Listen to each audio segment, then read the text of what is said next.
Muy buenos días, queridos alumnos de tercero medio ABC.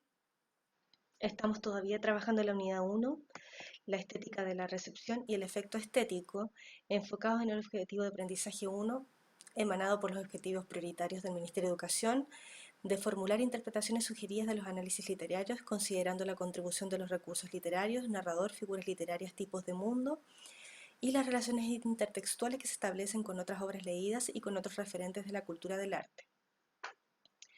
Cuando comenzamos la unidad 1, nosotros dijimos que se podía analizar el texto desde dos perspectivas, una que tenía que ver con quién leía y con quién escribía.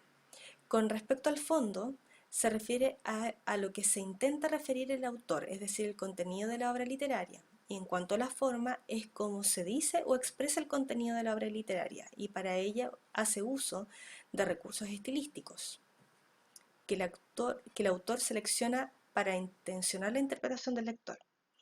Ante esto tenemos al género narrativo y sus elementos, como por ejemplo el narrador, en sus tipos, primera y tercera persona. Aquí tenemos el narrador personaje, el narrador protagonista, y en tercera persona al narrador objetivo y al narrador omnisciente.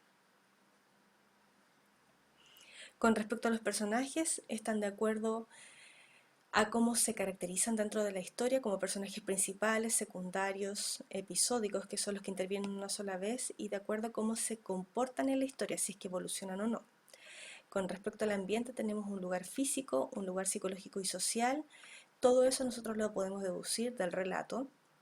Tenemos muchos acontecimientos que son los que se nos van contando en el devenir de la historia, y los diálogos que pueden ser presentados de estilo directo, indirecto e indirecto libre.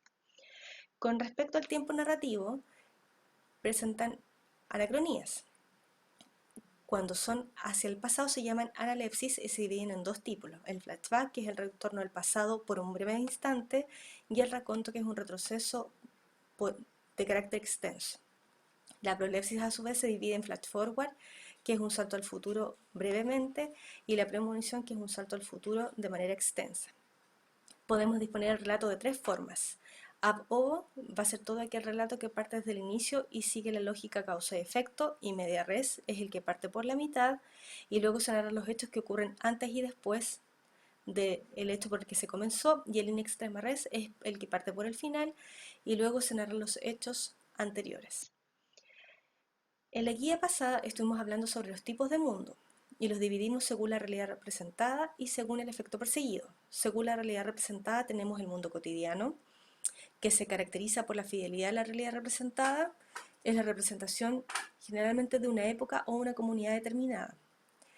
Luego tenemos el mundo onírico, que surge como una nueva forma de ver y de representar la realidad. Y aquí lo que ocurre es que se abandona el universo ordenado según la ley de causa y efecto y se interioriza en el mundo de los sueños o del ensueño. Marcas textuales que como lector nos indican que estamos en este tipo de mundo. El mundo mítico se refieren a todos aquellos relatos anónimos que se remiten al pasado o al origen del mundo, en donde los personajes son dioses, semidioses, héroes y acontecimientos sobrenaturales. Con respecto al efecto perseguido, el mundo realista se caracteriza porque se ajusta a la realidad de los acontecimientos. Su objetivo es reflejar objetivamente los rasgos características de una época o de lugares. El mundo fantástico transgrede el orden racional de los acontecimientos, generalmente parte por un mundo cotidiano en donde irrumpe algo fantástico que desestabiliza al lector y lo deja en una duda sobre una explicación natural o sobrenatural. Con respecto al mundo maravilloso, todos los hechos que ocurren están fuera de la lógica de nuestra realidad. Se caracteriza por la presencia de seres mágicos, hadas, duendes, brujas, ogros, dragones, hechos ilógicos que son naturales o normales solo dentro de este mundo. Nada de lo que allí sucede se puede explicar. Con respecto al mundo legendario, pertenece a la tradición oral y anónima, se basa en hechos históricos y fabulación popular con rasgos fantásticos y maravillosos, con raíz folclórica. El protagonista de estos dos relatos puede ser un personaje, un espacio misterioso o un acontecimiento. En relación al mundo de lo real maravilloso, En este mundo se combinan elementos fantásticos y mágicos que están inmersos en una realidad cotidiana y que no producen perturbación, pues cohabitan de manera espontánea. El lector acepta que estos hechos ocurren de manera normal. En cuanto al mundo de la ciencia ficción, el universo representado está construido como una proyección hacia el futuro del mundo cotidiano basado en extrapolaciones de los avances científicos y tecnológicos. Este tipo de mundo considera la evolución de la humanidad, en particular las consecuencias de sus progresos científicos.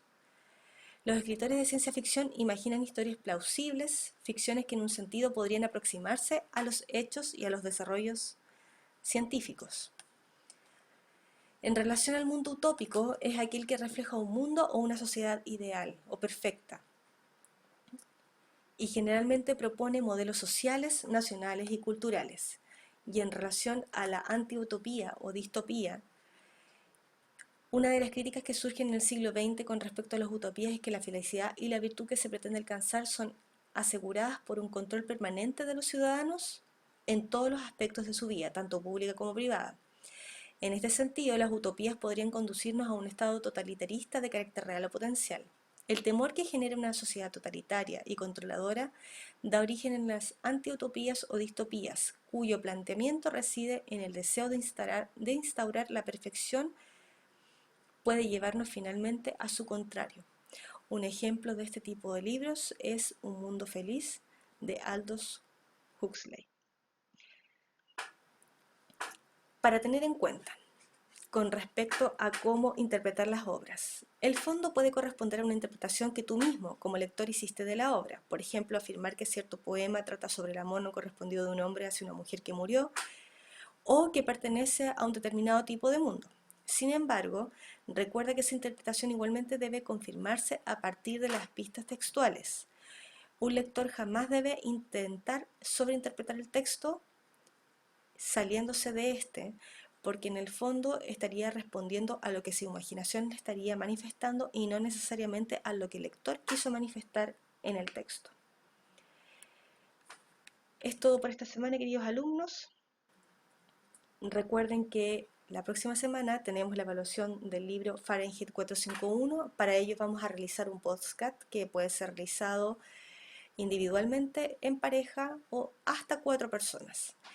Se darán 2 semanas para realizar ese trabajo, al igual que lo que ocurrió con el libro anterior, y deben enviarlo a los correos de las profesoras correspondientes. Que estén muy bien ustedes y sus familias. Cariños para todos.